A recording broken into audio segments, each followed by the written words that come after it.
one of the things I've come to realize is I have a tremendous amount of junk in this shop. I need to clean it out, move some along. 372's, old John threads, 910s, 920s. Just piles and piles. I've got rid of most of my old 350 stuff. And now I have a whole pile of 572 parts. I've got enough for probably another 2 or 3 saws, just assembling the bits and pieces that I have. And that's before I get into the stacks of 562 and things like that I've picked up over the years. And what I've done for years is, you know, when the price is right, a person has a blown up one or something like that that they want to get rid of, I'll take it. You know, you give it to me cheap, I'll buy it. And for a while it was because, you know, I was kind of interested in the hobby side of it, and 572s are new and stuff like that. Well, since 2019, the luster has come off and they're just another saw for me. And I'm right now with 572 where I was, say, 10 years ago with 372, where they're fun to build and they're simple to build. Now, I focused a couple of times on junk pile builds and going to continue to do so. But the point I want to make, and I want to just hammer it home, sledgehammer it home, is just like 372, just like any of the other saws that we've had fun with, the 572 is just another chainsaw. And the wrinkle of being AutoTune is not as big a deal as people want to make it. And I'm going to reiterate this, but it's one of those things where a lot of the bad rap for 572 came from a combination of just misunderstandings. Mechanical failures were blamed on AutoTune. The kind of things that a hobby guy is going to do, you don't need common service tool for. And I'm hoping that this last round of 572s I did, I guess, about 2 years ago, and now it's kind of proven the point where, yeah, it's cool. I mean, it's really good information. You can get stuff off a common service tool that you can't get from a old 372 carbureted saw. There's a lot of information there. But it's information that at some level can really help you on the diagnostics. And I used it a lot to do research and development. That was where it helped me the most. When I was developing my builds for 562, I put a lot of time into making changes and then running it and seeing what common service tool had for things like the temperature, the intake. There's a temperature sensor in the carbs. So that, along with the fuel settings, which gave you some indication about what your modification did. I had a lot of fun with that. I chose not to share a lot of that, for better or for worse. But here we are again a few years later, and doing the same thing is I'm going to do all these builds with absolutely no dealer input, no common service tool, none of that. Because the fact is, if you've got a running saw, or if it had run at some point in time, that means, you know, 90% of the times you have a carb that already has the firmware on it, and you don't need to get it flashed again. Match it up with an ignition system that's close, and it's probably going to run. Well, common service tool does not make the saw run. A flashed carb does, and if it was sold as a running saw at some point in time, it's got a flashed carb. And that's really it. That's the essence of it. A lot of the angst is because there's sort of this mythology sent out there that unless you have the dealer tools, you can't build these saws. And that's just false. And that's what we're going to demonstrate over and over and over again. Now, it's nice to have it, don't get me wrong. The additional information, like I said, I use it for research and development. It can really help you. But you're not going to change the way a saw runs because of common service tool. It's just a reporting tool. You know, you're not going to change the mapping. You're not going to change the way the carburetor carburetes. The only thing you're getting is a report on what happened. It's a tracking device more than anything else. Now, I've gone through this multiple times. I'm not going to get into the litany, but just leave it at that. So I've got a couple carburetors. I got this one right here. You know, it's got a little over 100 hours. It came from the pile from a local logger. Yeah, usually I see, saws getting into the look and feel of a used saw where it's been in service as a pro logger saw. 200, 300 hours, right?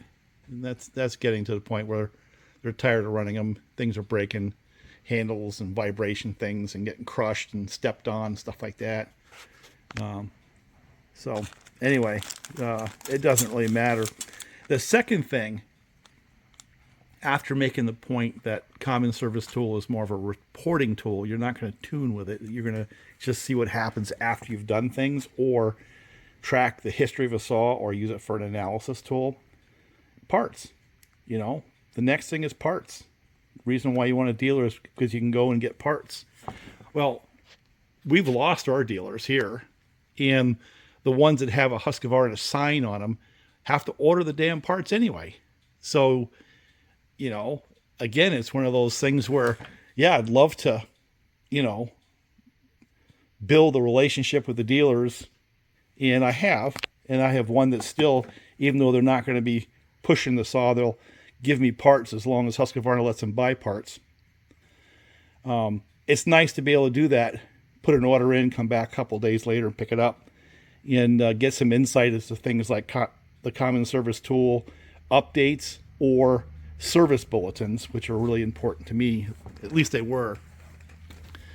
But as I'm moving away from that part of my life, moving towards and back to the hobby and the usage, again, those things are nice to have, but they don't make the saw run. This stuff makes it run. Parts, changing out things like cylinders and stuff like that, bearings, that's how you get these things to run and maintain them for a long, long service life, being able to replace stuff like that. And online, you have places like Duke's or HL Supply, and they are Husqvarna dealers, so they can get OEM parts. It takes me the same amount of time to order them from eBay from a dealer who's selling online as it would for me to go down to the local dealer and let them order it online. You know what I'm saying? So you don't lose as much as you think. Now, in that theme, got this saw running, right? We put a PTO bearing in there. We split it apart, put it back together, got it running. I put a different top end on it. So that means bearing and top end on the old carburetor ignition. Guess what? It runs. What a surprise, right? I didn't need common service tool to flash the carb because I changed all those mechanical parts, disassembled things and put them back together. It was a flashed carburetor, almost like the ignition systems you buy for the old saws that have the timing curve kind of built in. Just because you have the ability of giving it different firmware doesn't necessarily mean the old firmware didn't work or won't work. It's the same thing. I guess really to hammer it home yet again is Husqvarna changed the timing curve on ignition systems during the span of the 372X torque, in my mind, debacle. The original ones were at one timing advance curve, and the later ones had a different one. Well, isn't that kind of like changing the firmware? In order to get that update, you have to change the actual ignition system versus go plug it into a computer if you had a guy who had it, available and handy. So yeah, I mean, you get some advantages, but you don't need it, because I can still run the old X torques, but I like to put the new blue coil systems on them, post 2017, because they start easier and they run better. So anyway, I got these from the Duke's, eBay, a couple of new handles, and bucket spikes. And interestingly enough, I'm ditching all those stupid full wraps. They don't do anything for me. I'll have one or two saws made up because they look cool. But price-wise, it only cost me another $30. Get a whole handle over just the anti-vibe. So when I saw that, I said, something? Screw that. I'll just get the whole handle, and I'll use the anti-vibe, but I've got this as a spare if I need it. See what I'm saying? So, and I've done that a couple times, and if you look over there, I'm beginning to pile up those full wraps because they go for cheap. And I have a whole bunch of handles for 572, 390, you know, 372, all those saws. I've just got a whole bunch of it. So the other thing is, do I want to keep that stupid looking bucking spike, or do I want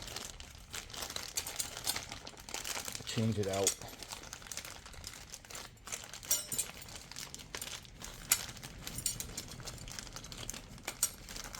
I don't know. We'll see.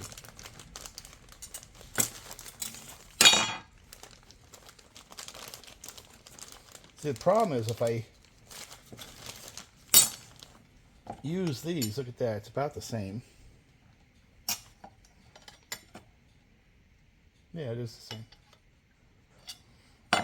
These are designed to go with a 372 cover, and I lose that really cool captured nut 572 cover. So I don't know what I think about that yet. So let's start this again. I want to replace that anti-vibe, right? That's a fairly common thing to see them bent, by the way. It's what happens when you have a big, strong dude, you know, yanking on a saw. Now, there is a right way and a wrong way. That goes up, right? And what I had to do is take one of these and grind it down so that it actually fits in the inside diameter of that hole. Here's your part number. So let's put it on, see what we got. And then we'll go off and do something different. The other one comes right out, and this one goes right in. It's worth going through that effort to get that in there square. Now, I use one of these. This, believe it or not, I bought back in, oh my God,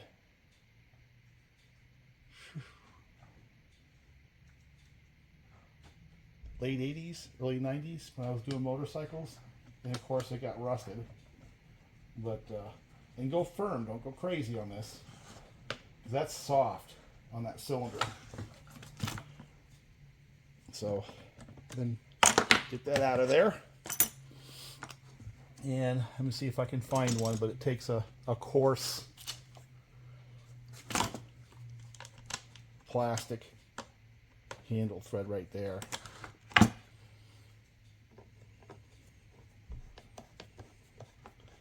And that's how you replace an anti-vibe on a 572. Now these steel wrenches, key handles, they're cheap. So I would say get one or two of these and then grind it down like I did this. I use this in the impact driver. And that ought to help you there. So now I've got a new anti-vibe. That looks better. Now I have to do this. To take the handle off, obviously you got to do things like remove that, right? No, you can get this at pretty much. You can get this at pretty much any auto parts style store for doing springs on brakes. And what I did is I ground that down real thin as compared, and I use that to compress the spring on these. So step number one obviously is getting rid of that. And so I've got for a take that plate off.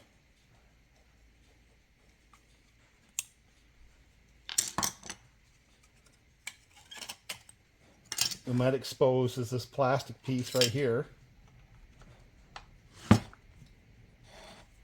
And much to my chagrin, as compared to 372, this is one of the few places I see where Husky kind of chinsed out a little bit. 372 has 4 screws versus 3, and these are even smaller thread than those ones in 372. So they reduced a little bit of weight.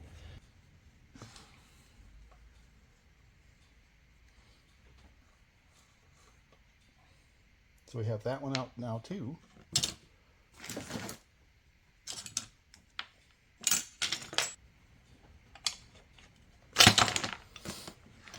Okay. So it's out. Get the little top hats out of there. And throw it away. New one. Kind of reverse the process. The top hats go in like this. Top hats go in like that. And we'll start here and get this through the slot.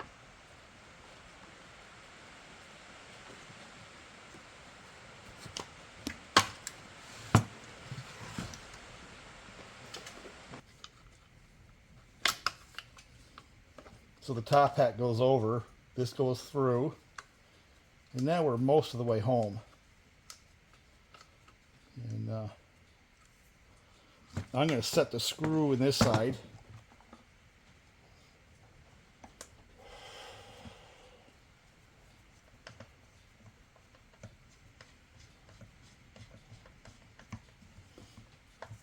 Make it nice and tight. I'm going to set the screw in this side as well, and then we'll put the spring back together. Then see if we can get it all back together before it springs out on us.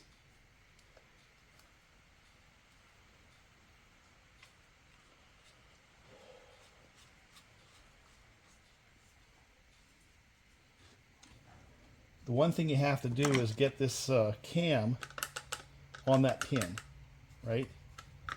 I didn't show that, but that cam has got to sit on that pin. And then this little guy here also goes on that pin, like that.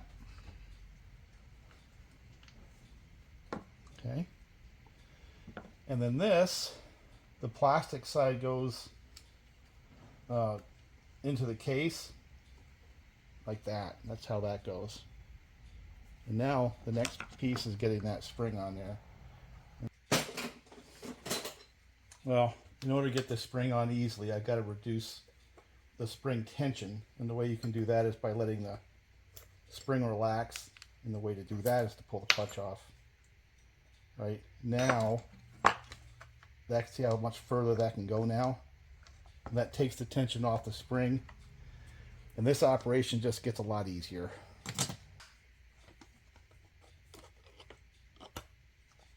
There it is. Okay, so I got all the springs in. And as I said before, once you get that stuff in there, get that plastic cover on quick. Because all that stuff wants to do is pop out of there. That's all it wants to do. So, let me get it on.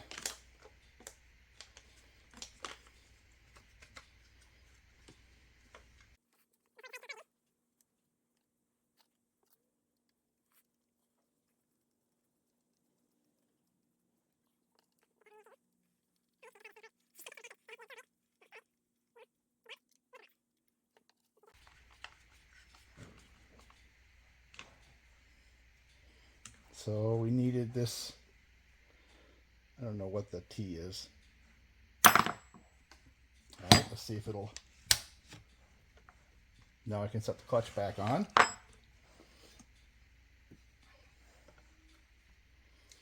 See that slot? It's got to capture, hear it rattle? It's got to capture the worm gear. And that means we should have, so either leave the one spike on there, the one bucking spike, and then use a standard 572 cover, or you use the other style cover in the second spike. It's your choice.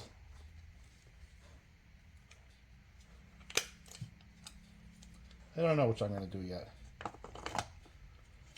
For a felling saw, I need this outside spike. For a firewood saw, I'm not sure I do. But anyway, before I get into that, let's put on this cover. Once I have that cover on, then I have a completed saw.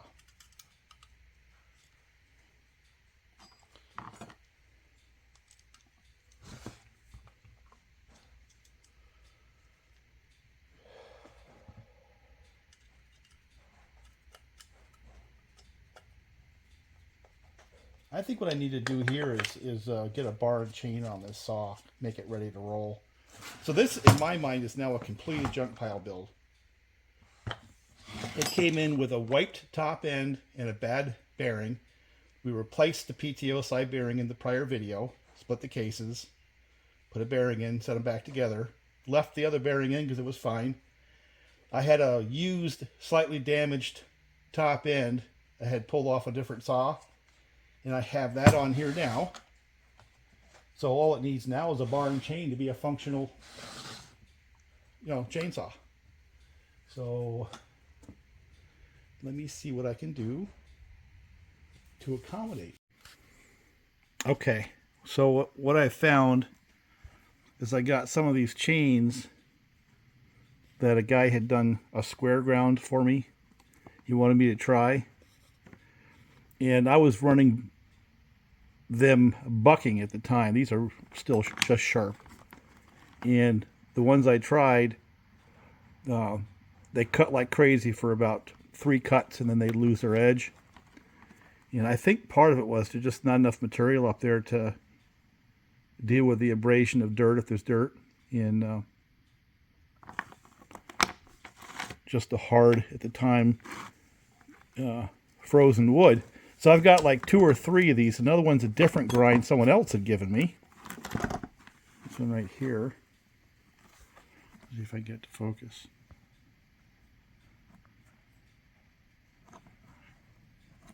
Got dirt on it, so it's not going to show. They've been sitting in a box now for a while. But anyway, they were sharpened and I did not use them. So I'm going to put a couple of those on this saw here just to get them some time. I'll use them for bucking some firewood, and maybe we'll go up and do some noodling. But at least I got out of the pile. God, I've got, I don't know, easily 40 or 50 good salvageable chains. Most of them 28, some of them 24. I just got to start going back through them and either cutting them to 24 if that's what I'm going to use for firewood operations, or seeing if I can get them back to something I would use felling. I found that it was really hard for me to get a chain that would cut as smooth as a C83 or C85 stock out of the box for bore cutting. I could get it fairly close in terms of cutting cookies, but they were just a little too grabby for me as compared to that stock grind, which is really hard to beat. Man, it just cuts so smooth, and bore cutting, there's so little jump, kickback, that you get spoiled. And until I develop a combination of a grind with a grinder plus hand filing to match that, I'm just going to throw off those chains and use them for firewood and farm and buy a new one for felling. That's where I kind of came down to. But so maybe that's the next adventure. I've got all this junk. Start putting together some saws and start salvaging some of those chains. Use them for fun and farm. I've done that for a while, but kind of reinvigorate that because I've just got so many of the 562, 572, even 550 parts around that I've just let languish. One of the things I just did a couple of minutes ago was come up with a box of the 28s. So that's about 5 inches deep, 6 inches deep of 28 chain. None of it's terrible. It's just dull. So anyway, let me put together the saw. I guess I got one more little chore I got to do before this one is ready. And that pull start was pretty lousy, so I'm going to put a spring in there. And I did find that chain. It was pretty good. And that was a chain that was one that a guy had done for me, and I didn't do it justice, I don't think. Partly because of the type of work I do, you know, it's just... Get this out of there.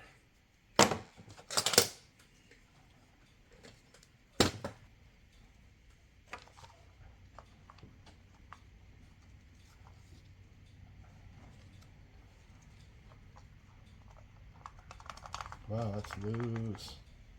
Let me consider replacing that.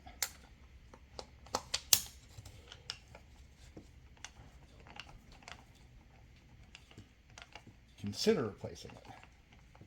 Doesn't mean I'm going to replace it. I'm going to consider replacing it.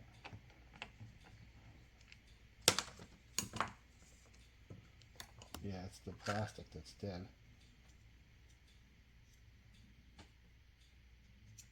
Yeah, that's all wore out in the middle. So I guess this is going to turn into replacing the pull start pulley. Quite a difference. Throw that out of there. One of the things I want to do in there is put some grease in there. So you don't have to pull the spring out, because all the spring has to do is catch right here when you push it in. But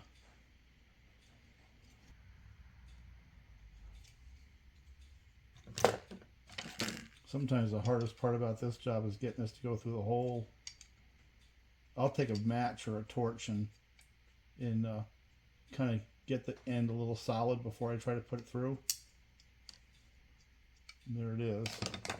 If you can reach in there with thin pliers, you can grab it like that. Right? Now you got to make sure that that knot actually gets down in there. In this case here, I'm actually going to turn the knot a little bit so that the string is on the high side of the knot, and that'll tend to pull it down in. Whereas if it was on the low side, it would pull it up and out. You want to keep that down in there. A little bit. Let me get some grease on this. Get that down in there.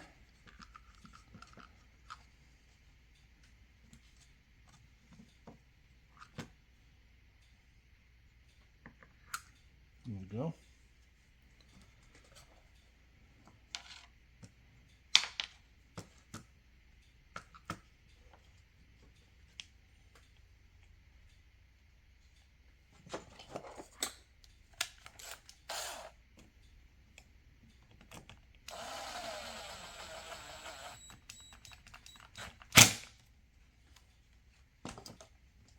Plenty tight, I'm sure. And the trick is to get this out here and then to wind it up.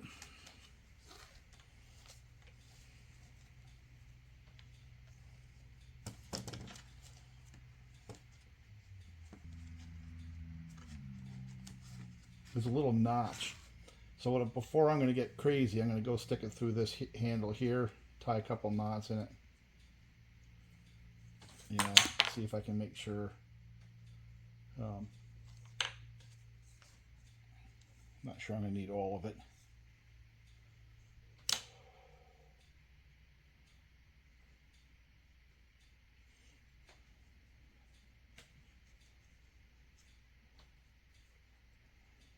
I'm going to wait a little bit here before I tighten up on it, because I want to make sure that that's kind of like long. This is for a lawnmower.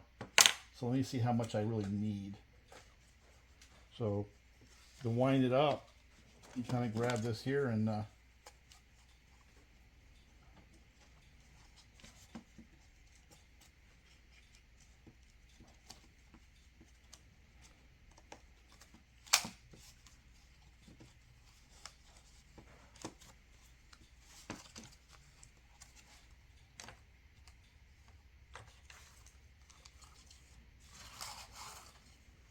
so right now I've got to the end of that pulley. So that's where I'm going to take this and cut it off. Again, this is sort of a generic cord. So let me just do that.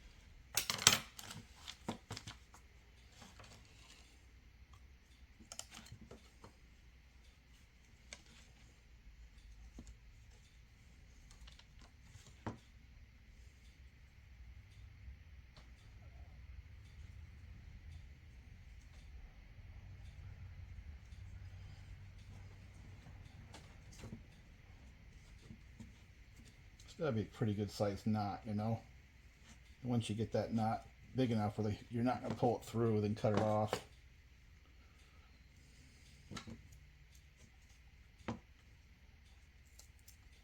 So, that's what we got.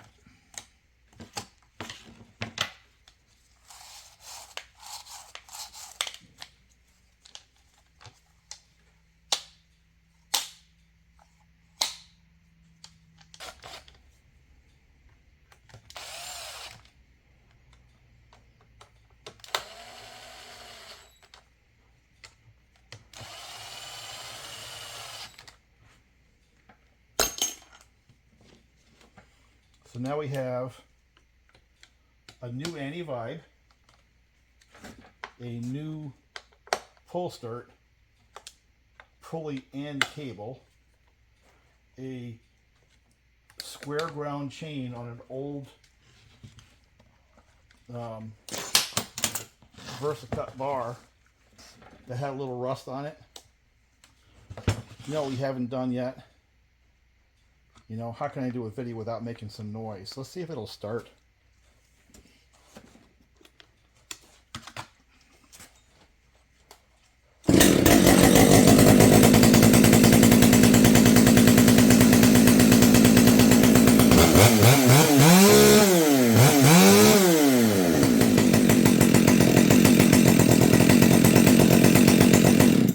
I think we got a saw here.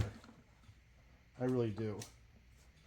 So, yeah, I don't have a buck and spike on this side, but for firewood, I don't care. It's not a felon saw. For felon, I always use that buck and spike.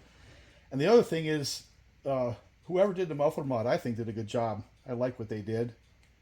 That actual diameter is not a bad diameter based on stock timing. So, you know, kudos to him. But also having the big bucking spike keeps you from rocking the saw into the muffler. You see some of the really goofy muffler mods, and they're not wedging the saw into the tree, so you never have a problem. Otherwise, what happens is the muffler turns into the bucking spike. Now, I may cut this bottom one like I did on mine, kind of back like that. I'll see. I'll let it run for a while. I mean, if I'm just cutting straight down firewood style, it probably doesn't matter. And but how do you like that? There is, in my mind, a nice junk pile build right there. That should be a nice saw. It should run, you know, as long as I want to run one for sure. You know.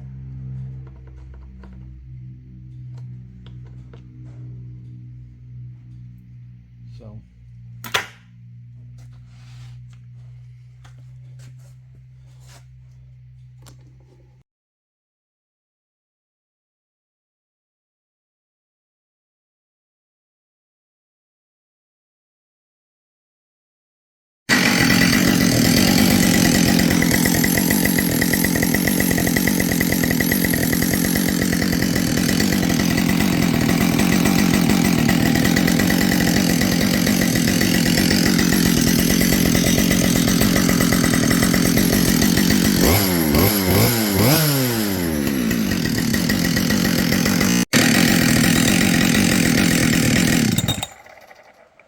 You know, I'm going to bet you money that we pull this apart, we're going to find another cylinder that was decked.